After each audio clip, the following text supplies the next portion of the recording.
لا نبي بعده ولا رسول بعده ولا أمة بعد أمته. أما بعد فأعوذ بالله من الشيطان الرجيم. بسم الله الرحمن الرحيم.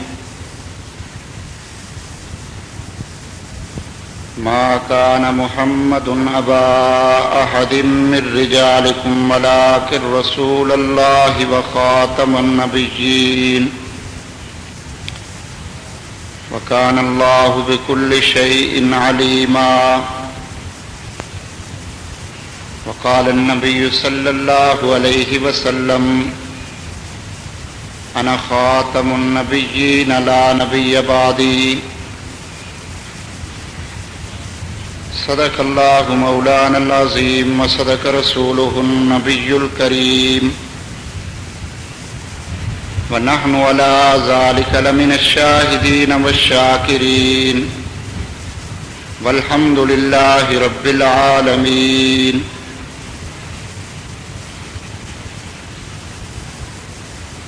تو وہ نبی کے پھونک دی بزم نشاط کافری، راشے خوف بن گیا رقص بتانے آزری. بھٹکے ہوروں پہ کی نظر رخش خضر بنا دیا، سلجھا ہوا تھا کس قدر تیرا دماغ رہبری. تیرا لباس چادر کہنا بطول، تیری غذا خوش مزہ نان شعیر حیدری. حد پہ پہنچ کے ایک بات کہتا ہوں تیری شان میں کہ دہر میں ختم ہوئی تیری ذات پہ پیمبری. یا رب صلی وسلم دائما ابدا علی نبیک علی رسولک علی حبیبک خیر الخلق کلہم.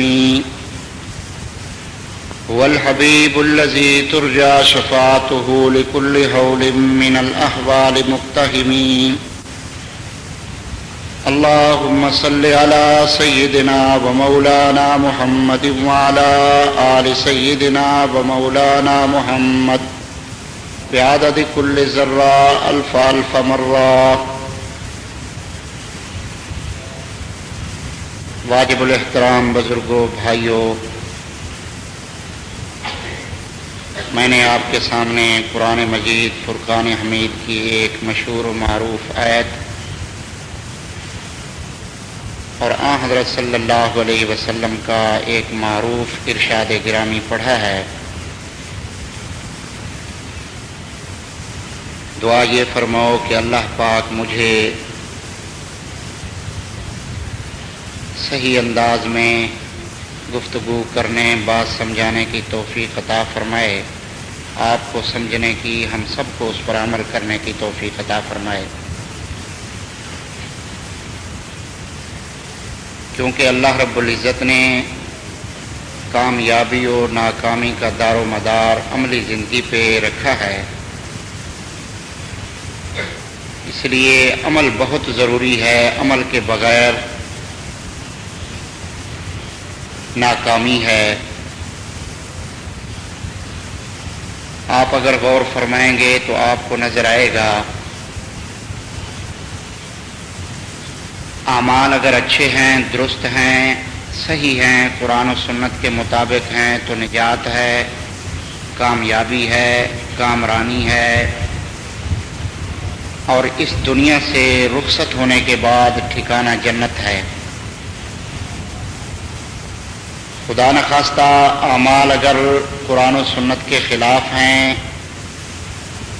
برے ہیں، تو ناکامی ہے، بدنامی ہے، رسوائی ہے، اور اس دنیا سے جانے کے بعد ٹھکانہ جنت جہنم ہے. اللہ پاک ہم سب کو اس سے محفوظ فرمائے. آپ اگر تاریخ انسانی پہ غور فرمائیں گے تو آپ کو ایک مرحلہ ایسا بھی نظر آئے گا کہ اعمال اگر درست ہیں، صحیح ہیں، تو آپ دیکھیں گے ایک طرف باپ آزر بت پرست ہے، بیٹا خلیل اللہ حق پرست ہے جس کے اعمال صحیح ہیں. باپ دین سے بیزار بے عمل فی النار ہے، بیٹا نار میں بھی گلزار ہے، اس پہ عنایت غفار ہے۔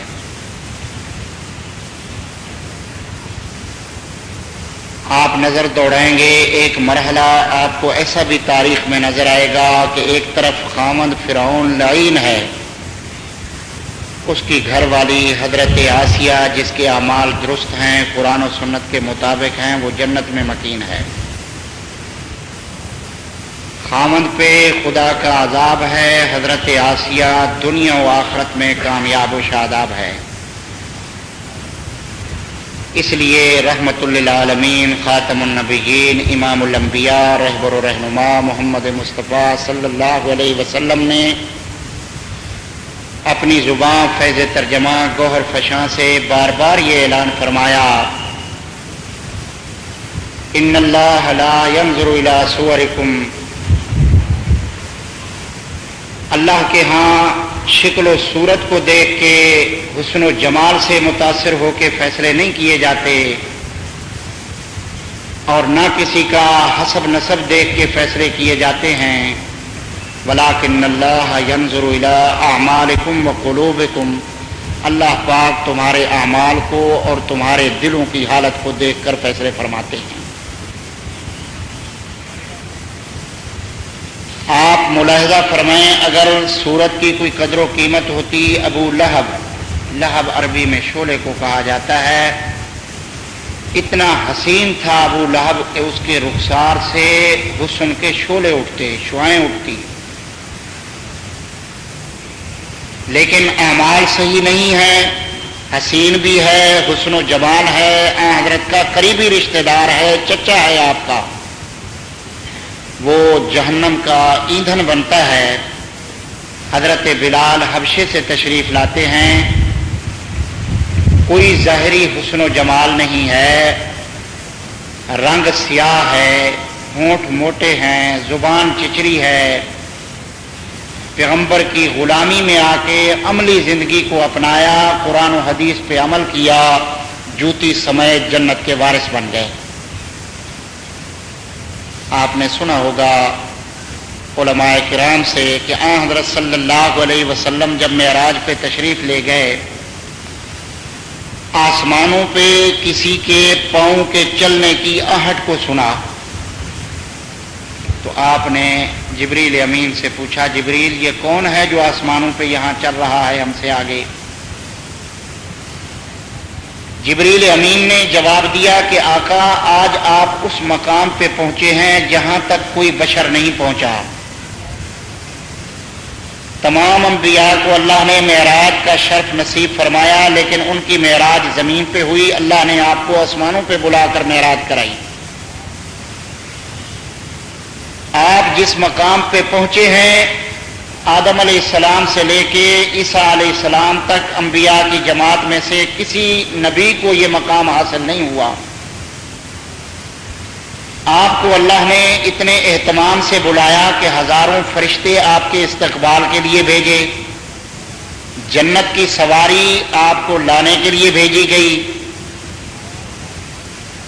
تمام انبیاء کو بیت المقدس میں آپ کے استقبال کے لیے آپ کے آنے سے پہلے جمع فرما دیا گیا، پھر ہر آسمان پہ استقبال کا انتظام فرمایا گیا، فرشتوں کو حکم ہوا کہ تم درود پڑھتے رہو، جنت کو اس مرحلے پہ سنوارا گیا، جہنم کے دروازے بند کر دیے گئے، پورے آسمان میں رحمت کی چادر بچھا دی گئی، اور سارے آسمانوں پہ اعلان کر دیا گیا اللہ رب العزت کی طرف سے کہ سب اپنی اپنی جگہ پر انتظار فرماؤ، آج میرا حبیب محمد عربی آخری رسول خاتم النبیین آسمانوں پہ آ رہا ہے۔ تو حضرت صلی اللہ علیہ وسلم کے پوچھنے پہ جبریل امین نے کہا، آقا آپ کو تو وہ مقام عطا ہوا ہے، کوئی بشر آج تک اس مقام پہ نہیں پہنچا۔ بے شک موسیٰ علیہ السلام بھی خدا کو ملنے کے لیے تشریف لے گئے تھے، ان کو بھی معراج نصیب ہوا، لیکن کوہ طور تک گئے تھے، آپ حضور تک پہنچے۔ موسیٰ علیہ السلام پہاڑوں سے ہو کر واپس آئے، اللہ نے آپ کو 7 آسمانوں کی سیر کر کے واپس بھجوایا۔ موسیٰ علیہ السلام خدا کو ملنے کے لیے تشریف لے گئے تو جوتے اتار کے گئے۔ فَخْلَعْنَا عَلَيْكَ إِنَّكَ بِالْوَادِ الْمُقَدَّسِ طُوًى، اللہ نے حکم دیا کہ موسیٰ جوتے اتار کے آؤ۔ رحمت دو عالم معراج کی رات 7 آسمانوں پہ جوتے پہن کے تشریف لے گئے۔ موسیٰ علیہ السلام پیدل گئے، محمد عربی جنت کی سواری پہ سوار ہو کے گئے۔ موسیٰ علیہ السلام خود گئے، محمد عربی بلائے گئے صلی اللہ علیہ وسلم۔ موسیٰ علیہ السلام نے منت کی، یا اللہ مجھے دیدار نصیب فرما۔ اللہ نے فرمایا لن ترانی، موسیٰ تجھ میں وہ ہمت نہیں کہ تو دنیا میں میرا دیدار کر سکے۔ اور آن حضرت صلی اللہ علیہ وسلم کو بن مانگے بن منت کے دیدار کرایا اپنا۔ اتنا قرب حاصل ہوا، قرآن مجید کہتا ہے فَكَانَ قَابَ قَوْسَيْنِ أَوْ أَدْنَىٰ، اتنا قریب تر ہو گئے۔ تو کسی نے کیا خوب کہا، قرب موسیٰ اور ہے قرب محمد اور ہے طور سینا اور ہے عرش معلیٰ اور ہے اپنا جانا اور ہے رب کا بلانا اور ہے۔ تو میرے محترم بھائیوں، حضرت صلی اللہ علیہ وسلم نے جب پوچھا چلنے والے آدمی کے متعلق، جبریل امین نے کہا آقا یہ تو بلال ہیں۔ تعجب سے حیران ہو کے پوچھا وہ یہاں کیسے پہنچ گئے؟ فرمایا آقا وہ تو زمین پہ چل رہے ہیں، ان کے پاؤں کی آہٹ یہاں کیسے پہنچی؟ فرمایا آقا اللہ نے آپ کو آج رات آپ کے غلاموں کے مقام کی ایک جھلک دکھائی ہے کہ وہ چلتے زمین پہ ہیں، ان کا مقام اور رتبہ اللہ نے اتنا بلند فرمایا ہے، ان کے پاؤں کی آہٹ آپ کو عرش پہ سنائی دے رہی ہے۔ تو میرے محترم بھائیوں، بلال حبشی جو حضور کی غلامی میں آ کے عملی زندگی کو اپناتے ہیں، اتنا اللہ نے بلند مقام عطا فرمایا۔ اور قرآن مجید نے فیصلہ کن بات بتلائی، ان اکرمکم عند اللہ اتقاکم، اللہ کے ہاں مکرم بندہ، اللہ کے ہاں معزز بندہ، اللہ کے ہاں منتخب بندہ وہ ہے جو سب سے زیادہ اللہ کے سے ڈرنے والا ہے۔ تو اس لیے دعا یہ فرماؤ کہ جو گفتگو قرآن و سنت کے حوالے سے ہو، اللہ پاک ہم سب کو اس پر عمل کرنے کی توفیق عطا فرمائے۔ میں نے آپ کے سامنے جو قرآن مجید کی آیت تلاوت کی ہے، اس میں اللہ رب العزت نے میرے آپ کے ساری کائنات کے نبی رحمت للعالمین سید الاولین والآخرین خاتم النبیین راحت العاشقین مراد المشتاقین محمد عربی صلی اللہ علیہ وسلم کی ختم رسالت کا اعلان فرمایا ہے، اور یہ بات واضح انداز میں بتلائی ہے کہ محمد اللہ کے آخری پیغمبر ہیں، آپ کے بعد قیامت تک کوئی نبی پیدا نہیں ہوگا۔ یہ عقیدہ، یہ مسئلہ قرآن و حدیث کی اصطلاح میں مسئلہ ختم نبوت کہلاتا ہے۔ یہ نظریہ، اس کو نظریہ ختم نبوت کہا جاتا ہے۔ میرا آپ کا ساری کائنات کا پوری امت مسلمہ کا اس بات پہ اتفاق ہے کہ حضور اکرم صلی اللہ علیہ وسلم اللہ کے آخری پیغمبر ہیں، اور قرآن مجید نے اس کو 1 نہیں 2 نہیں 3 4 نہیں 100 سے زائد آیات میں اس مسئلے کو دہرایا ہے۔ مختلف انداز اپنائے قرآن مجید نے اس مسئلے کو سمجھانے کے۔ کہیں اللہ رب العزت نے ارشاد فرمایا قل یا ایھا الناس انی رسول اللہ الیکم جمیعا، اللہ نے کہلوایا کہ میرے حبیب اعلان کر دو، لوگوں سے کہہ دو کہ میں تم سب کی طرف نبی بنا کر بھیجا گیا ہوں، خواہ کوئی عرب کا باشندہ ہو، عجم کا باشندہ ہو، مغرب کا ہو، مشرق کا ہو، شمال کا، جنوب کا، دنیا کے کسی خطے میں رہنے والا کوئی انسان ہے، اللہ نے حکم دیا کہ میرے حبیب اعلان کر دو سب انسانوں کو مخاطب کر کے کہ میں تم سب کی طرف نبی بنا کر بھیجا گیا ہوں۔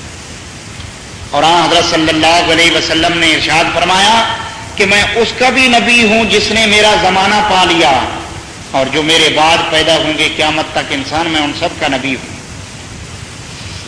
ایک اور مرحلے پہ قرآن مجید کے اندر ارشاد ہوتا ہے وَمَا أَرْسَلْنَاكَ إِلَّا رَحْمَةً لِّلْعَالَمِينَ، اللہ نے آپ کی رحمت عامہ کا اعلان فرما کے آپ کی ختم نبوت کو بیان فرمایا کہ جس طرح اللہ رب العزت ساری کائنات کے لیے رب العالمین ہے، اسی طرح محمد عربی ساری کائنات کے لیے رحمت للعالمین ہیں۔ جہاں تک خدا کی ربوبیت کو مانا جائے گا وہاں تک حضرت کی ختم نبوت کو مانا جائے گا، آپ کی رحمت کو مانا جائے گا۔ جہاں تک خدا کی خلقت بسائی جائے گی، خدا کی خلقت موجود ہوگی، وہاں تک محمد عربی کی امت مانی جائے گی، محمد عربی کی امت ہوگی۔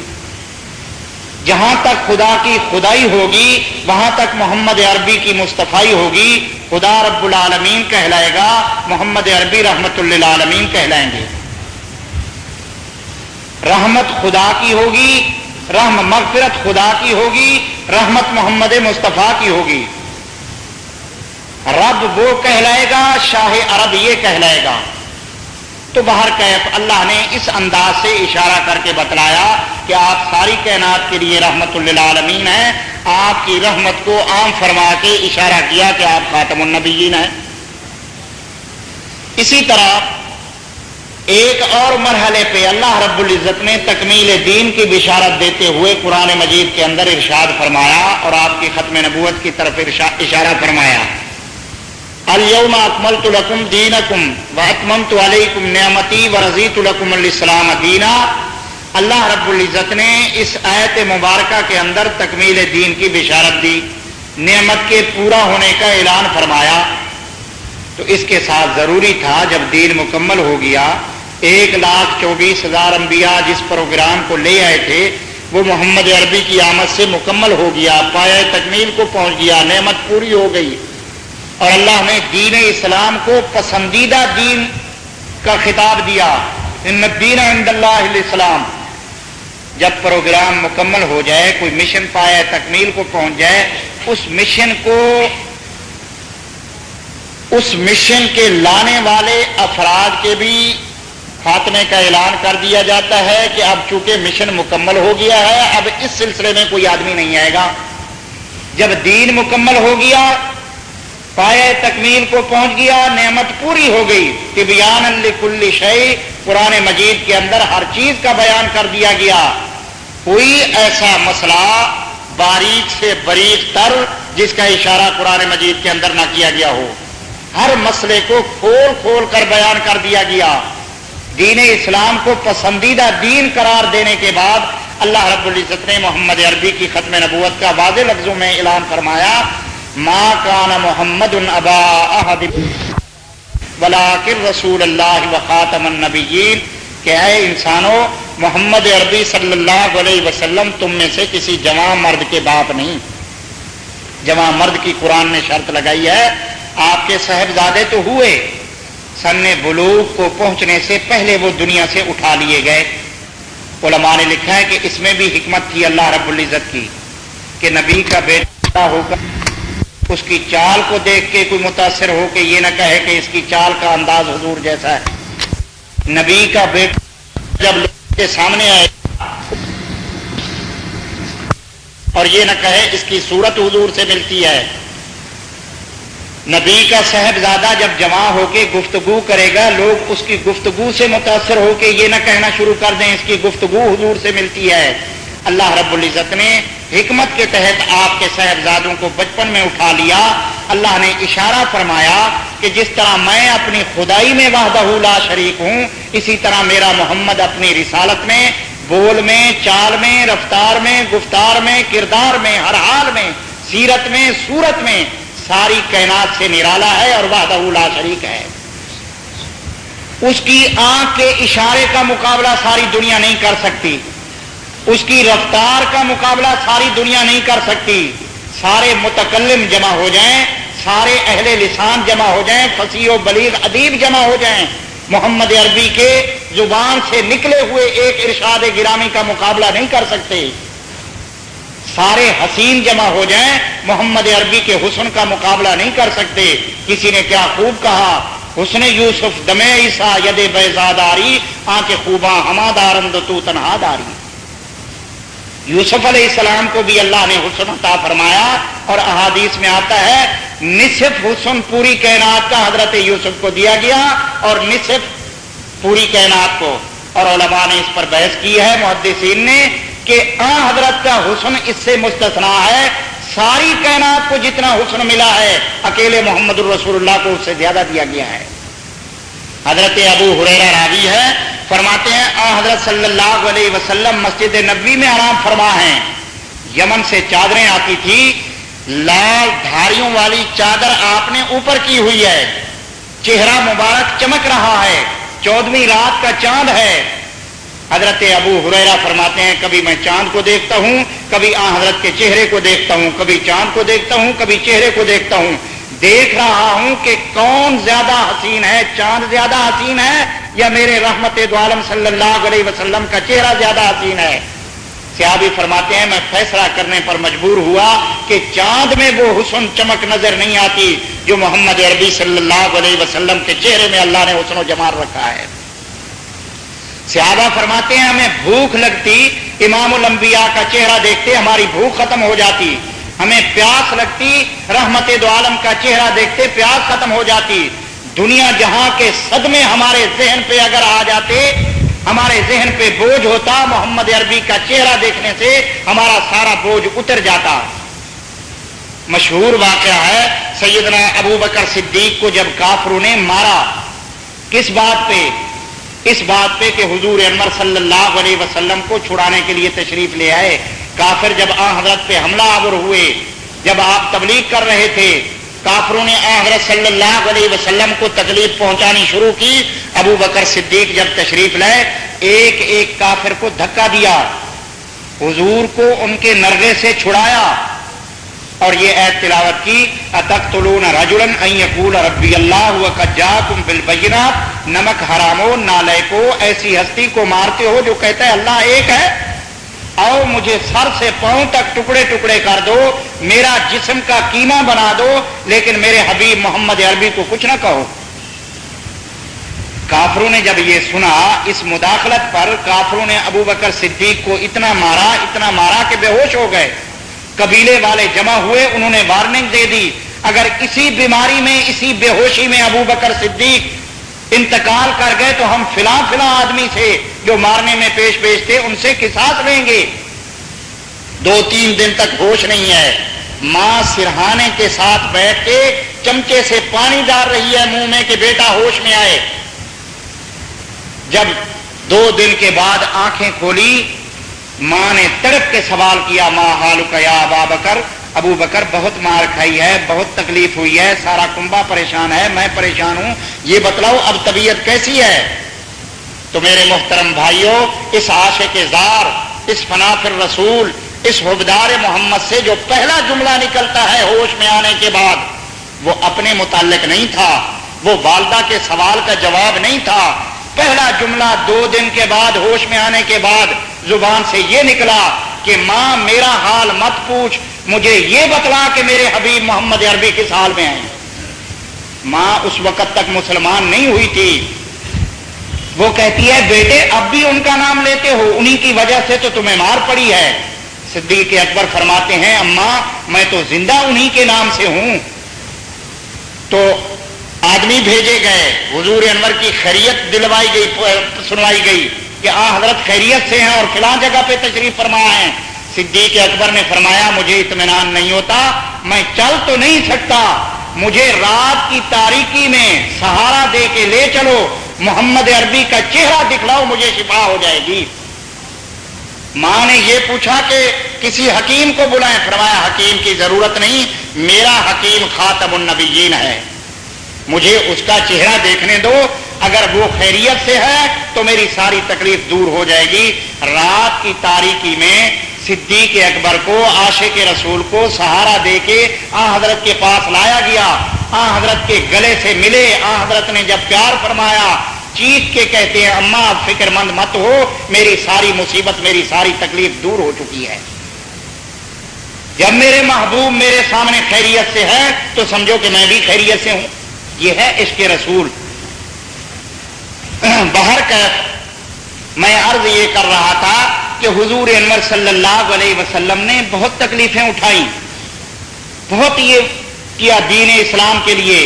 حضرت صلی اللہ علیہ وسلم کو جب مکے کی گلیوں میں ستایا گیا ایک مرتبہ آپ بیت اللہ کا غلاف پکڑ کے رات کی تاریکی میں رو رہے ہیں اور فرماتے ہیں اے احکم الحاکمین، اگر میں کبھی اپنی امت کی بدعمالیوں سے تنگ آ کے ان کے لیے بد دعا کر بیٹھوں، جذبات میں آ کے انسان ہوں، تو میری بد دعا کو قبول نہ کرنا۔ جس طرح پہلے نبی آئے، انہوں نے اپنی امت کے اعمال سے تنگ ہو کے بد دعائیں کی، ان کی امتیں تباہ و برباد ہو گئی۔ نوح علیہ السلام نے بد دعا کی، عذاب آیا اللہ کا، پوری قوم غرق ہو گئی۔ شعیب علیہ السلام نے بد دعا کی، ان کی قوم تباہ ہو گئی۔ ہود علیہ السلام نے، لوط علیہ السلام نے، جتنے انبیاء کا تذکرہ ہے قرآن مجید میں، واقعات ہیں بڑی تفصیل کے ساتھ۔ فرمایا مولا اگر کبھی میں اپنی امت کی بدعمالیوں سے تنگ آ کے بد دعا کروں تو میری بد دعا کو قبول نہ کرنا۔ کیوں؟ میں اپنی امت کو برباد کرنے نہیں آیا، میں تو اجڑے ہوں کو بھی آباد کرنے آیا ہوں۔ یہ ایڈوانس بتلا رہا ہوں کہ میری ایسی بد دعا کو امانت رکھ لینا اپنے پاس، میری امت کے حق میں ایسی بد دعا کو قبول نہ کرنا۔ اتنا شفیق نبی اللہ پاک نے ہمیں عطا فرمایا ہے، دعوے سے کہا جا سکتا ہے کوئی باپ اپنی اولاد پہ اتنا شفیق نہیں جتنا محمد عربی صلی اللہ علیہ وسلم اپنی امت پہ شفیق ہیں۔ تو میرے محترم بھائیوں، قرآن مجید نے ارشاد فرمایا کہ محمد عربی صلی اللہ علیہ وسلم تم میں سے کسی جوان مرد کے باپ نہیں، کیا ہیں؟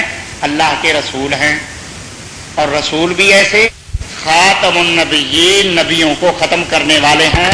ختم کا معنی جو بھی کرو معنی آخری بنتا ہے، معنی بند کرنا بنتا ہے۔ خاتم کا معنی اگر مہر کرو، جس طرح کچھ لوگ دھوکہ دیتے ہیں، مہر کا معنی بھی بند کرنا ہے۔ قرآن مجید سے پوچھو، قرآن کہتا ہے ختم اللہ علی قلوبہم، اللہ نے مہر لگا دی ہے کافروں کے دلوں پر۔ کیا مطلب؟ مہر لگ جانے کے بعد قرآن کہتا ہے، بتلانا یہ مقصود ہے کہ کافروں کے دلوں میں جو کفر بھرا ہوا تھا، مہر لگ جانے کے بعد وہ کفر باہر نکل نہیں سکتا، وہ کفر اندر بند ہو کے رہ گیا، مہر لگ گئی کفر پر۔ اور مہر لگ جانے کے بعد ہدایت زبردستی اندر گھس نہیں سکتی، اندر کی چیز اندر رہ گئی، باہر کی چیز باہر رہ گئی، مہر لگ گئی دل پر، ہدایت باہر سے اندر جا نہیں سکتی، کفر اندر سے باہر نکل نہیں سکتا۔ اللہ نے نبوت پہ مہر لگا دی۔ کیا مطلب؟ جتنے نبی آنے تھے وہ آپ کی ذات اقدس سے پہلے دنیا میں تشریف لا چکے، ان کو کوئی نبوت کی فہرست سے نکال نہیں سکتا۔ محمد عربی کے بعد کوئی نیا نبی آ نہیں سکتا، یہ معنی ہے مہر کا۔ تو میرے محترم بھائیوں، قرآن مجید نے ارشاد فرمایا کہ محمد عربی صلی اللہ علیہ وسلم تم میں سے کسی جوان مرد کے باپ نہیں، لیکن اللہ کے رسول ہیں، اور رسول، ہر رسول اپنی امت کا روحانی باپ ہوتا ہے، چنانچہ آن حضرت بھی اپنی امت کے روحانی باپ ہیں۔ تو کوئی یہ اعتراض نہ کرے کہ جب آپ باپ نہیں ہیں کسی جوان مرد کے تو ایک چیز کی کمی رہ گئی آپ کے اندر۔ کس چیز کی؟ شفقت پدری کی۔ جس طرح باپ کے دل میں اولاد کے لیے شفقت موجود ہوتی ہے، ممکن ہے جب حضور باپ ہی نہیں ہے تو شفقت پدری نہیں ہوگی۔ اللہ نے اس کا بھی جواب دیا، فرمایا ولاکن رسول اللہ، اللہ کے رسول ہیں، ہر رسول اپنی امت کا روحانی باپ ہے۔ وخاتم النبیین، اس چیز کو مزید واضح فرمایا جہاں مسئلہ ختم نبوت بیان کیا، آپ کی شفقت پدری جو بے انتہا ہے اس کو بھی بیان فرمایا۔ اور رسول بھی ایسے ہیں جو خاتم النبیین ہیں، آخری رسول ہیں۔ اب قیامت تک جتنے انسان پیدا ہوں گے، جتنے لوگ کلمہ پڑھیں گے، وہ آپ کی روحانی اولاد کہلائیں گے، اور آپ سب کی پوری امت کے روحانی باپ کہلائیں گے۔ جس شخص کی اتنی زیادہ مقدار میں روحانی اولاد ہو، اللہ نے اتنی زیادہ تعداد میں اس کے دل کے اندر شفقت پدری رکھ دی۔ میرے محترم بھائیوں، آپ غور کریں، یہ شفقت پدری کا نتیجہ ہے کہ آپ کی راتوں کی نیند اڑ جاتی ہے امت کے غم میں، امت کے لیے دعا کرتے ہیں۔ یہ شفقت پدری کا نتیجہ ہے، آپ معراج پہ تشریف لے جاتے ہیں، اللہ کی طرف سے تحائف ملتے ہیں، تحائف کا تبادلہ ہوتا ہے، اللہ پاک پوچھتے ہیں اے نبی تم میرے لیے کیا لے کے آئے؟ آپ نے ارشاد فرمایا التحیات للہ والصلوات والطیبات، تمام مالی قولی فعلی باتیں اس کے آپ مستحق ہیں ساری ہر قسم کی باتیں، یہ آپ کے لیے ہیں، یہ تحفہ لے کے آیا ہوں۔ تبادلہ ہوتا ہے، اللہ نے اس کے بدلے میں کہا السلام علیکم ایھا النبی ورحمۃ اللہ وبرکاتہ، تم پر میری سلامتی ہو، رحمتیں ہوں، برکتیں ہوں۔ لکھا ہے کہ حضرت خاموش۔ اللہ نے فرمایا میرے حبیب راضی نہیں ہوئے؟ فرمایا یا اللہ میری امت کا تو نام ہی نہیں آیا۔ اللہ نے فرمایا وعلی عباد اللہ الصالحین، اے میرے حبیب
اتقوا ربكم الذي خلقكم من نفس واحدة وخلق منها زوجها۔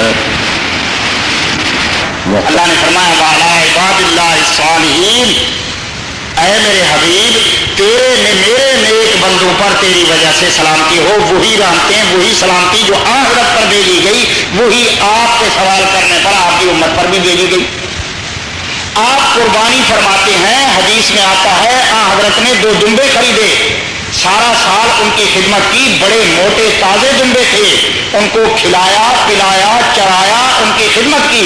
قربانی کا دن آیا تو ان کو ذبح فرمایا اور یہ دعا فرمائی کہ مولا یہ قربانی میری طرف سے، میری آل کی طرف سے، میرے ان غریب امتیوں کی طرف سے جو قربانی کے پیسے نہیں رکھتے،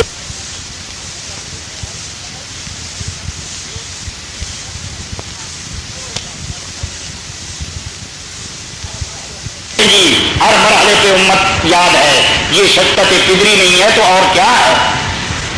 اور پھر میدان حشر میں جو شفقت پدری کا مظاہرہ ہوگا، باپ اولاد کو بھول جائے گا، اولاد باپ سے دور نظر آئے گی، اس وقت حضرت کی شفقت پدری کام آئے گی۔ بہرحال اللہ نے فرمایا وخاتم النبیین، رسولوں کو ختم کرنے والے ہیں۔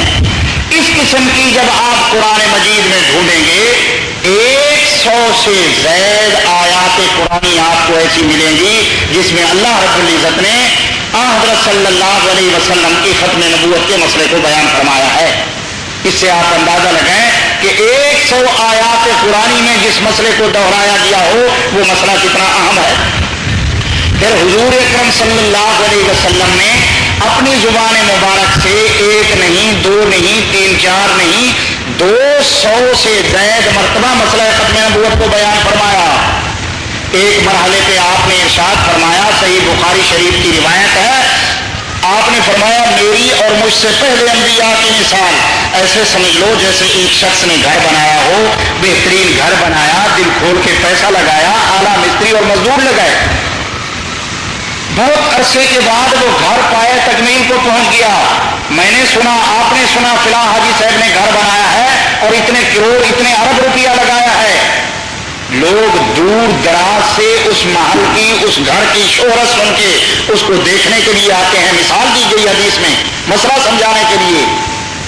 وہ محل کے اندر گھومتے ہیں، باہر گھومتے ہیں، ایک اینٹ کی جگہ خالی چھوڑ دی گئی تھی۔ سب کی نگاہ جب وہاں پر جاتی ہے وہ کہتے ہیں محل ہر لحاظ سے مکمل ہے، کاش یہ اینٹ رکھ دی جاتی تو محل بالکل مکمل تھا، بس یہی اینٹ کی جگہ خالی چھوڑ دی گئی ہے اور کوئی نقص نہیں ہے۔ حضرت نے فرمایا میں نبوت کے محل کی وہ آخری اینٹ بن کر دنیا میں آیا ہوں۔ کتنی واضح مثال۔ ایک اور مرحلے پہ آپ نے یوں ارشاد فرمایا مسئلہ ختم نبوت سمجھاتے ہوئے، آپ نے فرمایا لو کان بعدی نبی لکان عمر بن خطاب، اگر میرے بعد کسی قسم کا کوئی نبی آنا ہوتا، بروزی ذلی یہ ساری عجمی اصطلاحیں ہیں، قرآن و حدیث سے اس کا کوئی تعلق نہیں ہے. کسی قسم کا حضرت نے فرمایا نبی آنا ہوتا تو فاروق اعظم میں اتنی صلاحیت تھی کہ وہ میرے بعد نبی ہوتے. میں نے اور آپ نے فاروق اعظم کا نام سنا ہے، آپ کے اس مقام سے ہم واقف نہیں ہیں جو قرآن و حدیث میں بیان کیا گیا ہے. فاروق اعظم کا مقام پوچھنا ہے تو قرآن مجید کا مطالعہ کرو. 20 مقامات آپ کو ایسے ملیں گے فاروق اعظم نے جو کچھ زمین پہ کہا اللہ نے قرآن بنا کے آسمانوں سے نازل کر دیا. فاروق اعظم نے پردے کا مشورہ دیا، اللہ نے فرمایا یا ایھا النبی قل لازواجک و بناتک و نساء المؤمنین یدنین علیہن من جلابیبہن. پردے کا حکم سب سے پہلے حضرت صلی اللہ علیہ وسلم کو مشورہ فاروق اعظم نے دیا. اس مشورے کی تائید کرتے ہوئے قانون اللہ پاک نے آسمانوں سے بنا کے بھیج دیا. فاروق اعظم نے فرمایا کہ میرا جی چاہتا ہے مقام ابراہیم پہ کھڑے ہو کے نفل ادا کیے جائیں. حضرت نے فرمایا جی تو میرا بھی چاہتا ہے. فاروق اعظم نے کہا پھر آپ امام میں مقتدی. فرمایا فاروق آپ کے اور میرے چاہنے سے قانون نہیں بنتا، قانون تو اللہ پاک بناتے ہیں. اللہ نے فوراً حکم دیا واتخذوا من مقام ابراہیم مصلی. فاروق اعظم رضی اللہ تعالیٰ عنہ سے جب مشورے کے دوران ام المومنین حضرت عائشہ صدیقہ پیغمبر کی رفیقہ ازواج میں لائقہ کائنات میں ناصریقہ امت پہ شفیقہ خوش نصیبہ گلشن رسالت کی اندلیبہ حبیب خدا کی حبیبہ میری اور آپ کی روحانی ماں، حقیقی ماں سے بڑھ کر مرتبہ رکھنے والی روحانی ماں حضرت عائشہ کے بارے میں جب پوچھا گیا فاروق اعظم سے کہ آپ کا کیا مشورہ ہے، فاروق اعظم نے فرمایا آقا میں اپنا مشورہ بعد میں دوں گا، پہلے میرا ایک اشکال ہے وہ دور فرمائیں. حضرت نے فرمایا کیا؟ فرمایا یہ جو آپ نے نکاح کیے ہیں حضرت عائشہ سے حضرت حفصہ سے یہ آپ نے اپنی مرضی سے کیے ہیں یا کسی کے کہنے پر؟ حضرت نے انگلی آسمان کی طرف اٹھائی کہ یہ نکاح تو اللہ کے حکم سے میں تو بول نہیں سکتا جب تک وہ بلوائے نہیں، میں قدم نہیں اٹھا سکتا جب تک اس کا حکم نہ ہو، میں اشارہ نہیں کر سکتا جب تک اس کی منشا نہ ہو. نکاح جیسا اتنا اہم فیصلہ میں کیسے کر سکتا ہوں جب تک اس کا حکم نہ ہو؟ یہ نکاح تو اللہ کے حکم سے ہوئے ہیں. فاروق اعظم نے فرمایا آقا پھر اللہ اتنا بھولا بھالا نہیں ہے کہ نبی پاک ہو اور بیوی ناپاک دے دے. جب کوئی باپ اپنی اولاد کے لیے غلط رشتہ لینے کو تیار نہیں، ہر باپ کی خواہش ہوتی ہے کہ میرے بیٹے کے لیے ایک سیرت و صورت ہر اعتبار سے پاکیزہ عورت ہے، پاکیزہ بہو ہے. ہر باپ کی جب یہ خواہش ہوتی ہے جو احکم الحاکمین ہے عالم الغیب ہے وہ خدا کیسے چاہے گا کہ رحمت للعالمین کے بسترے پہ نعوذ باللہ ناپاک بیوی بھیج دے؟ اور اس کے بعد فرمایا آقا سبحانک ھذا بہتان عظیم، سبحانک ھذا بہتان عظیم. یہ فاروق اعظم کے الفاظ ہیں، تاریخوں میں آتا ہے. اللہ نے من و ہم وہی فیصلہ فرمایا، نہ اس میں ترمیم نہ اس میں اضافہ. اللہ نے فرمایا جبریل وہی فیصلے کی اسی فیصلے کی تائید کر دو جو فاروق اعظم نے کیا ہے. وہی ایتیں لے کر جبریل امین نازل ہوئے اور اللہ نے فیصلہ فرمایا سبحانک ھذا بہتان عظیم. تو میرے محترم بھائیوں یہ ایک الگ موضوع ہے، انشاءاللہ پھر کبھی موقع ملا تو. حضرت صلی اللہ علیہ وسلم نے مسئلہ ختم نبوت سمجھانے کے لیے ارشاد فرمایا لو کان بعدی نبی لکان عمر. کتنی واضح مثال. فرمایا میرے بعد اگر نبوت جاری ہوتی نبوت فاروق اعظم کو ملتی. ٹائم کیا ہے جی؟ 1 بجے تک. حضرت صلی اللہ علیہ وسلم نے آگے ارشاد فرمایا ایک اور مرحلے پہ اس مسئلے کو سمجھاتے ہوئے مسئلہ ختم نبوت کو واضح کرتے ہوئے غزوہ تبوک کے موقع پہ جب آپ جہاد کے لیے تشریف لے جا رہے تھے صحابہ کرام آپ کے جھنڈے کے نیچے جذبہ جہاد سے سرشار ہو کے کفر کے مقابلے کے لیے سینہ تان کے نکل رہے تھے.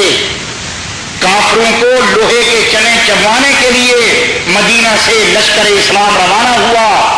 حضرت صلی اللہ علیہ وسلم سپہ سالار ہیں، سپاہی ہزاروں کی تعداد میں آپ کی سپہ سالاری میں نکل رہے ہیں. ایک بہت بڑی سلطنت سے ٹکر تھی اور حضرت نے بڑی ترغیب دی. عجیب و غریب مثالیں ملتی ہیں صحابہ کرام کی اس لشکر میں شامل ہونے کے لیے. کیا جذبہ تھا ان کے دلوں کے اندر. اس مرحلے پہ حضرت علی المرتضیٰ کو آپ نے بلایا. فرمایا علی میں سفر پہ جا رہا ہوں, یہ مدینے میں آپ میرے نائب ہیں, مدینے کا خیال رکھیں, مدینے میں بچوں کا خیال رکھیں, عورتوں کا خیال رکھیں, کوئی دشمن میلی نگاہ مدینے پہ نہ ڈالے. آپ کی عادت مبارک تھی جب آپ مدینے سے باہر تشریف لے جاتے تو مدینے میں کسی کو اپنا نائب بنا کے جاتے, مدینہ کسی کے سپرد کر کے جاتے. تو اسی جیسے ہمارے حضرت باہر لندن میں ختم نبوت کانفرنس کے لیے تشریف لے گئے, حکم دے گئے کہ تم نے یہ جمعہ پڑھانا ہے, ان کے حکم کی تکمیل میں یہ عاجز آپ کے سامنے حاضر ہوا. اسی طرح حضرت صلی اللہ علیہ وسلم جب باہر تشریف لے جاتے تو حکم دے جاتے کسی رضاکار کو, کسی اپنے غلام کو کہ تم نے مدینے میں رہنا ہے, مدینے میں یہ کام کرنے ہیں. تو اس مرحلے پہ حضرت علی کو حکم دے گئے تھے. حضرت علی کو جب منافقین نے مدینے میں دیکھا, چیلیں گوئیاں شروع کی, یہودیوں نے دیکھا, انہوں نے کہا لقب ہے شیر خدا, اور پھرتا مدینے میں ہے, عورتوں کے ساتھ, بچوں کے ساتھ, معذور لوگوں کے ساتھ. شیر خدا ہوتا تو جہاد پہ جاتا.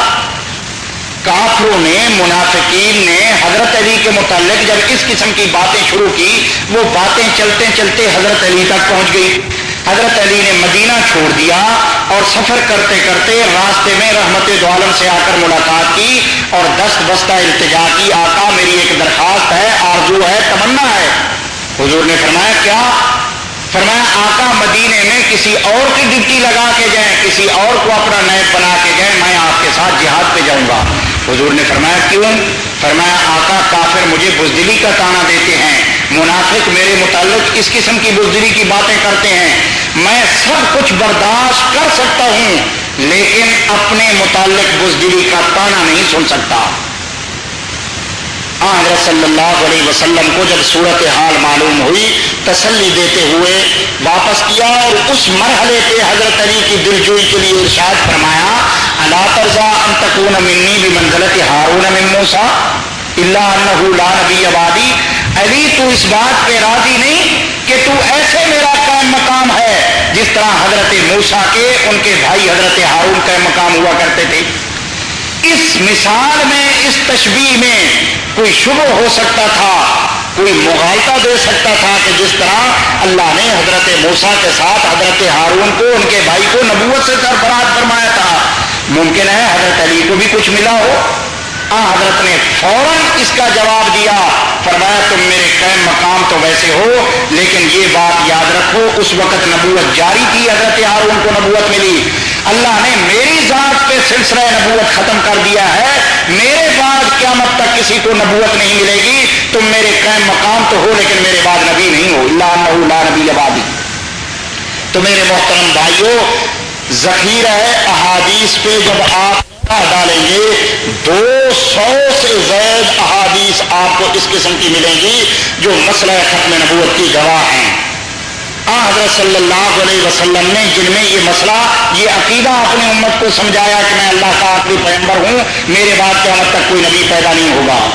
قرآن و حدیث کے بعد اس امت مسلمہ کا سب سے پہلا اجماع خلافت صدیق اکبر کے بعد اسی مسئلہ ختم نبوت پر ہوا.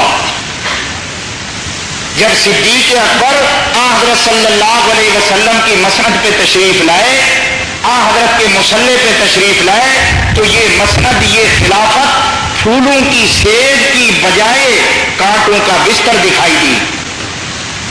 ایک طرف سے منکرین زکوٰۃ کا فتنہ کھڑا ہوا, انہوں نے پیغام بھیجا, مدینے کے قریب پہنچ گئے وہ اپنا لشکر لے کے, ابو بکر نماز پڑھیں گے, روزہ دیں گے, حج کریں گے, سارے کام کریں گے لیکن زکوٰۃ نہیں دے سکتے. صدیق اکبر نے ان کے لیے جہاد کا پیغام بھیجا, فرمایا تکڑے ہو جاؤ, میں تم سے نمٹنے کے لیے آ رہا ہوں. حضور کے دور میں زکوٰۃ کے جانور کے ساتھ جو رسی آتی تھی تم اس کا بھی انکار کرو گے تو میں تمہیں مرتد سمجھ کے تمہارے خلاف جہاد کروں گا. جہاد کیا اور اس فتنے کو نیست و نابود کر کے چھوڑا. ایک طرف سے جھوٹے مدعیان نبوت کا ایک سیلاب آ گیا. مسیلمہ کذاب، اس نے ختم نبوت کا انکار کر کے اپنی نبوت کا دعویٰ کر دیا. طلیحہ نامی ایک شخص وہ حضور کی ختم نبوت کا منکر ہو کے نبوت کا مدعی بن کے میدان میں آ گیا. ایک طرف سے اسود انسی نے نبوت کا دعویٰ کر دیا، اور تو اور ایک طرف سے ایک حسین و جمیل عورت سجاہ بنت حارث نامی ایک عورت عرب و عجم کے نوجوانوں کو اپنے خوبصورتی کے جال میں پھنسا کے نبوت کی مدعیہ بن کے میدان میں آ گئی. اور پھر مسلمہ سے اس کے مذاکرات ہوئے، مسلمہ سے شادی کر لی اور جہیز کے طور پہ اس نے 2 نمازیں معاف کرا لی. تو میرے محترم بھائیوں، اتنے خطرناک فتنے تھے. اور ایک طرف سے حضرت اسامہ بن زید کی لشکر کی روانگی کا مسئلہ تھا. تقریباً 50,000 صحابہ کرام اس لشکر میں روانہ ہوئے، مدینہ خالی. ان مشکل حالات میں بڑے سے بڑے صحابہ کرام کے دل ہل گئے. فاروق اعظم جو اتنے جری اور بہادر تھے، وہ بھی اس مسئلے پہ اس مشکل مرحلے میں پانی پانی ہو گئے. صدیق اکبر کو نرمی کا مشورہ دینے لگے. صدیق اکبر نے مخاطب کر کے فرمایا، عمر تم کفر میں تو بڑے پکے تھے، لیکن اب یہاں کیوں اتنا بزدل بنتے ہو؟ صدیق اکبر نے مسیلمہ کذاب کو وارننگ دی، جہاد کا اعلان کیا. حضرت خالد بن ولید کی سرکردگی میں لشکر بھیجا. میرے محترم بھائیوں، صدیق اکبر نے اس مرتد سے کوئی مناظرہ نہیں کیا. اور یہ بھی ذہن میں رہے یہ بات، بہت سارے لوگ کہتے ہیں کہ مرزائی نماز پڑھتے ہیں، روزہ رکھتے ہیں، حج کرتے ہیں. مسلمہ نماز کا قائل تھا، روزے کا قائل تھا، حضور کی نبوت کا قائل تھا. تاریخوں میں لکھا ہے جب اس کا مؤذن اذان کہتا، مسلمہ کا مؤذن، اور وہ کہتا اشہد ان محمد الرسول اللہ، مسلمہ اس کے جواب میں کہتا صدقتا، تو نے سچ کہا ہے، محمد اللہ کے رسول ہیں. وہ حضور کی نبوت کا بھی قائل تھا، جہاد کا بھی قائل تھا. 60,000 آدمی لڑنے کے لیے خیر القرون کے دور میں وہ اپنے آدمی تیار کر کے مسلمان میدان میں لے آیا. 28,000 مارے گئے اور باقیوں نے توبہ کی. اس سے اندازہ لگے کہ کتنی بڑی قوت پکڑ چکا تھا یہ فتنہ.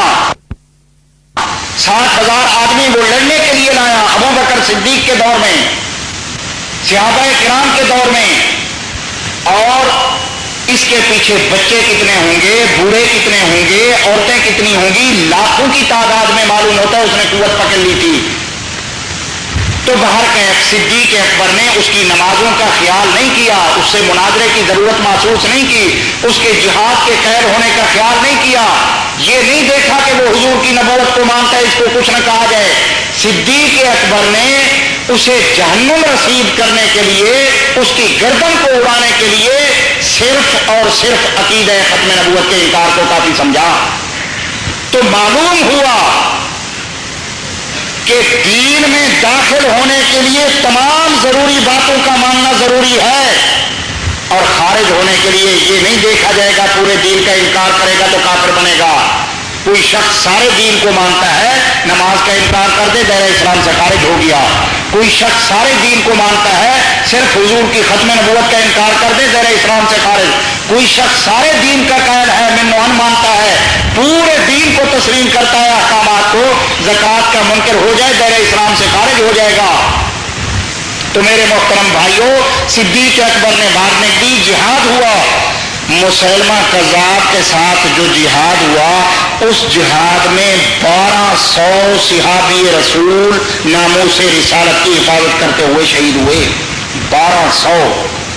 اور حضور کے 23 سالہ دور نبوت میں پورے دین اسلام کی حفاظت کے لیے، پورے دین اسلام کی سربلندی کے لیے، نماز، روزے، حج، زکوٰۃ کی حفاظت کے لیے، اعلاء کلمت اللہ کے لیے، پورے اسلام کی حفاظت کرتے ہوئے اور اسے سربلند کرتے ہوئے جو صحابہ شہید ہوئے 23 سالوں میں، آپ اگر مطالعہ کریں گے تاریخ اسلام کا، ان کی تعداد 250 ہے، اس سے زیادہ نہیں ہے پورے اسلام کی حفاظت کے لیے. صدیق اکبر نے اکیلے مسئلہ ختم نبوت کی حفاظت کے لیے 1200 صحابی رسول کی جانوں کا نذرانہ پیش کیا. اتنی بڑی قربانی کیوں دی؟ اور میں دعوے سے کہتا ہوں تاریخ انسانی میں کسی مسئلے کی حفاظت پر اتنی بڑی قربانی پیش نہیں کی گئی. کیوں؟ میرا اور آپ کا عقیدہ ہے کہ پوری امت کے غوث جمع ہو جائیں ایک صحابی کا مقابلہ نہیں کر سکتے. پیران پیر عبد القادر جیلانی رحمت اللہ علیہ بہت بڑے بزرگ گزرے ہیں. ان سے جب کسی نے صحابی کا مقام پوچھا تو انہوں نے بڑا سمجھانے کے لیے ارشاد فرمایا کہ میری 45 سالہ زندگی، میری تبلیغی زندگی، میری خیرات، برکات، عطیات، نوافل، واجبات، حج، زکات، میری ساری تصنیفات، تبلیغ، میری ساری کمائی زندگی کی ترازو کے ایک پلڑے میں رکھ دی جائے.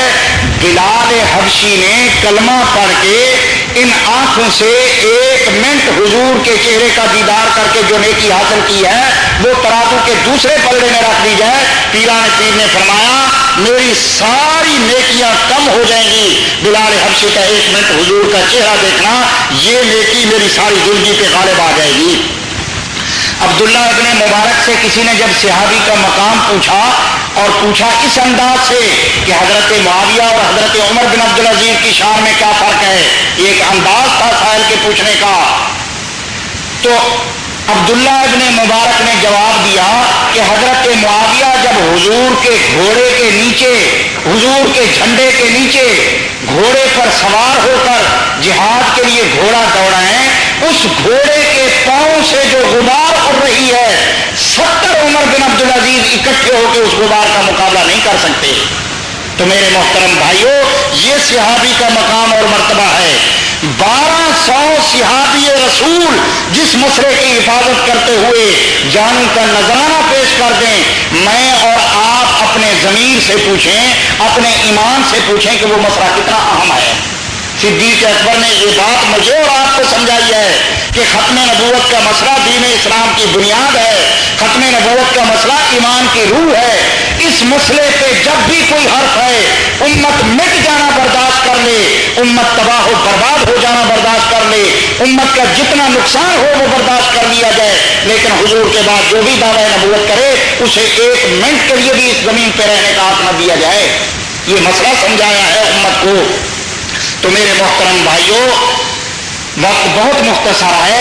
ہمارے ماضی قریب میں ہندوستان میں جب انگریز ایک تاجر کے روپ میں داخل ہوا، تجارت کی غرض سے ہندوستان میں اس نے قدم رکھا اور اسلام کے خلاف خطرناک عزائم لے کر وہ میدان میں اترا اور آہستہ آہستہ وسائل پہ قبضہ کر کے مسلمانوں سے اقتدار اس نے چھین لیا اور مسلمانوں کے دلوں سے جذبہ جہاد مٹانے کے لیے، مسلمانوں کے دلوں میں بے غیرتی کا بیج بونے کے لیے، مسلمانوں کو آپس میں دست و گریبان کرنے کے لیے اور مسلمانوں کو آپس میں لڑانے کے لیے اس نے ایک فتنے کو جنم دیا جس فتنے کا نام ہے مرزائیت اور قادیانیت.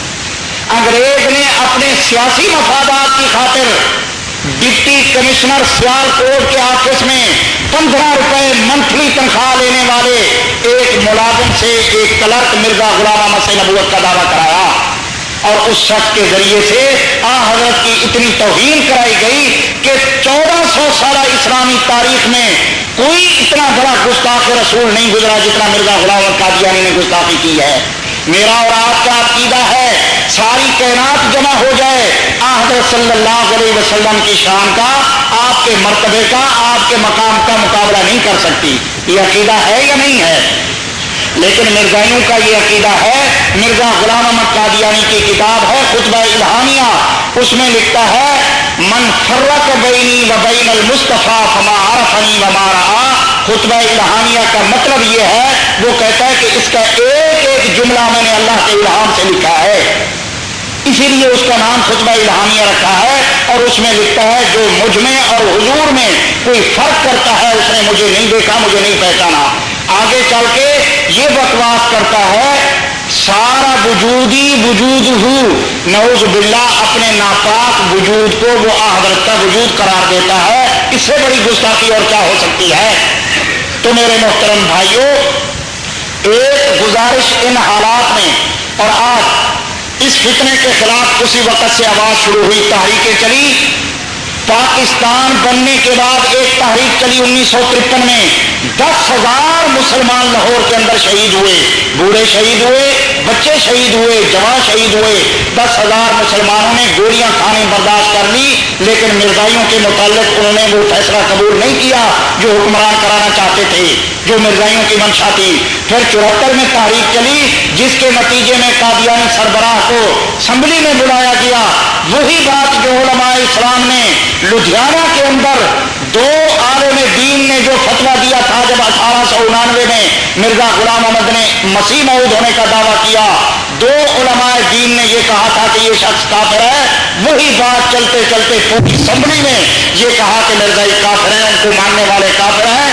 آج پورا عالم اسلام مرزائیوں کو کافر کہتا ہے، بلکہ بعض غیر مسلم ممالک میں ایسے فیصلے ہوئے ہیں جیسے افریقہ وغیرہ میں غیر مسلم ججوں نے یہ فیصلے دیا ہے کہ عدل و انصاف کی روشنی میں مرزا غلام احمد قادیانی کا اسلام سے کوئی تعلق نہیں ہے۔ آج آرڈیننس موجود ہے، مرزائی اپنے مذہب کی تبلیغ نہیں کر سکتے، مرزائی اپنے آپ کو مسلمان نہیں کہہ سکتے، لیکن ان تمام پابندیوں کی دھجیاں بکھیرتے ہوئے، ان تمام قانون کو بالائے طاق رکھتے ہوئے، تمام قوانین کو توڑتے ہوئے مرزائی سرعام بشمٹینا پہ کفریہ تبلیغ میں مصروف ہیں۔ مرزائی ہمارے نوجوانوں کو ورگلا کے لے جاتے ہیں، گھروں میں دعوت کے بہانے مربی ان کے سامنے بٹھا دیتے ہیں۔ میرے محترم بھائیوں، ایک گزارش دست بستہ آپ سے ہے کہ جس طرح آپ کے سینے میں ایک گزارش آپ سے اور ایک حکمرانوں سے ہے کہ حکمرانوں نے جو قانون نافذ کیا ہے کم از کم اس پہ عمل درآمد کریں۔ اس وقت کراچی میں مرزائیوں کی سرگرمیاں عروج پر ہیں، اور ایک دست بستہ گزارش آپ سے ہے کہ جس طرح آپ کے سینے میں باپ کی عزت کے لیے غیرت موجود ہے اور ہونی چاہیے حلالی بیٹے کے سینے میں، آپ کے سینے میں بھائی کی عزت کے لیے غیرت موجود ہے، برادری کنبے قبیلے کی عزت کے لیے غیرت موجود ہے۔ آپ کے باپ کو کوئی گالی دے، آپ کٹ جائیں گے، مر جائیں گے، باپ کا بدلہ لیں گے۔ آپ کے بھائی کی کوئی توہین کرے، آپ ساری زندگی اس کے ساتھ اٹھنا بیٹھنا برداشت نہیں کریں گے۔ تو میرے محترم بھائیوں، لاکھوں بھائی قربان کیے جا سکتے ہیں محمد عربی کی جوتی پہ، لاکھوں باپ قربان کیے جا سکتے ہیں محمد عربی کی غلامی پہ، لاکھوں رشتے قربان کیے جا سکتے ہیں محمد عربی کے رشتے پہ۔ کیوں؟ یہ سارے رشتے سوائے حضرت کے رشتے کے سارے رشتے عارضی ہیں، اور قرآن کہتا ہے یوم یفر المرء من اخیہ وامہ وابیہ وصاحبتہ وبنیہ، ایک دن ایسا بھی آئے گا کہ باپ بیٹے سے بیزار نظر آئے گا، بیٹا باپ سے بیزار ہوگا، خامد بیوی سے بیزار، بیوی خامد سے بیزار۔ اس مشکل مرحلے میں جب سارے رشتے ٹوٹ جائیں گے، وہاں سے محمد عربی کے رشتے کی ابتدا ہوگی، اور آپ اس وقت تک جنت میں قدم نہیں رکھیں گے جب تک گناہگار امتیوں کو اپنے سے پہلے جنت میں داخل نہ کریں۔ اور کسی نے اسی مرحلے کے لیے کہا ہے خدا کے روبرو قیامت کے جب روزے جزا ہوگا، نہ اس دن باپ بیٹے کا، نہ بیٹا باپ کا ہوگا، نہ زوجہ اپنے شوہر کی، نہ شوہر بیوی کا ہوگا، ستارے ٹوٹ جائیں گے، زمین پر زلزلہ ہوگا۔ اے عزیزو، کام محشر میں نہ دولت آئے گی، کام محشر میں محمد کی شفاعت آئے گی، ذرہ ذرہ ہوں گے تارے جب قیامت آئے گی، نفسی نفسی کہتے ہوں گے انبیاء اولیاء، پر محمد کی زبان پر امت امت آئے گا۔ اس نبی کی شفاعت چاہتے ہو یا نہیں چاہتے؟ اگر اس نبی کی شفاعت کی طرف ہے تو اس کی شفاعت کا مستحق بننے کے لیے مجھے، آپ کو، ساری امت مسلمہ کو اس دنیا میں ان کی عزت و ناموس کے لیے کام کرنا ہوگا۔ عالمی مجلس تحفظ ختم نبوت آپ کی اپنی جماعت ہے، یہ ہمارے اکابرین لندن تک مرزائیوں کا جواب دینے جاتے ہیں، یہ حضرت کی شفاعت کا مستحق بننے کے لیے۔ جب اکابرین کا یہ حال ہے، میرا اور آپ کا اس سے زیادہ تیز حال ہونا چاہیے۔ دن رات ہماری یہ فکر ہو کہ کس طرح ان مرتدوں کا مقابلہ کیا جائے، کس طرح حضور کے دشمن کو نیچے کیا جائے، اور کس انداز سے حضرت کی شفاعت کا مستحق بنا جائے، یہ سوچ رکھنی چاہیے۔ میرے محترم بھائیوں، آج منظم طریقے سے عالمی مجلس پوری دنیا میں کام کر رہی ہے۔ کراچی میں باب الرحمت پرانی نمائش پہ ہمارا دفتر ہے، حضرت اقدس لدھیانوی صاحب کی قیادت میں، خواجہ خان محمد صاحب کی قیادت میں، آپ کے یہ رضاکار، آپ کے خادم حضرت کی عزت و ناموس کے لیے جگہ جگہ یہ گزارش کر رہے ہیں کہ ہر مسلمان کو بیدار ہو جانا چاہیے۔ جس طرح اعلان ہوتا ہے سیلاب آ گیا ہے شہر چھوڑ دو، اس وقت ایک سیلاب ہے کفر کا۔ جس طرح اعلان ہوتا ہے شہر میں خطرناک ڈاکو داخل ہو چکے ہیں، محلے خالی کر دو، پہرا دینا شروع کر دو، اس وقت میدان میں ایمان کے ڈاکو اتر چکے ہیں، اپنے ایمانوں کو محفوظ کرنے کے لیے اپنے ایمانوں پہ پہرا دینا شروع کر دو۔ ہفت روزہ ختم نبوت جماعت کا ترجمان ہے، آپ تمام حضرات اس کو لیں، جماعت کے ساتھ معاملت بھی ہے، حضور سے تعلق کا ذریعہ بھی ہے، آپ اس کے خریدار بنیں، جماعتی خبریں سنیں۔ اس کے علاوہ حضرت اقدس جو حکم فرمائیں اس کے مطابق آپ تمام ساتھی ختم نبوت کے رضاکار بن کے پھیل جائیں۔ میرے محترم بھائیوں، اس وقت کافر مرزائی کفر کی تبلیغ کے لیے ہر مرزائی چاہے وہ ملازم ہے، تاجر ہے، اپنی منتھلی آمد کا 10% کفر کی تبلیغ پہ خرچ کر رہا ہے۔ جب کافر کو کفر کے پھیلانے کا اتنا شوق ہے، مجھے اور آپ کو اسلام کے پھیلانے کا اس سے کئی گنا زیادہ شوق ہونا چاہیے۔ اللہ پاک مجھے، آپ کو، تمام مسلمانوں کو یہ توفیق عطا فرمائے۔ حضرت اقدس کے حکم پہ میں آپ کی خدمت میں حاضر ہوا۔ اگر کوئی گستاخی، سوء ادبی، کوئی ایسا جملہ زبان سے نکل گیا ہو جو آپ کی طبیعت پہ ناگوار گزرا ہو، میں آپ سے معذرت خواہ ہوں۔ وآخر دعوانا الحمدللہ رب العالمین۔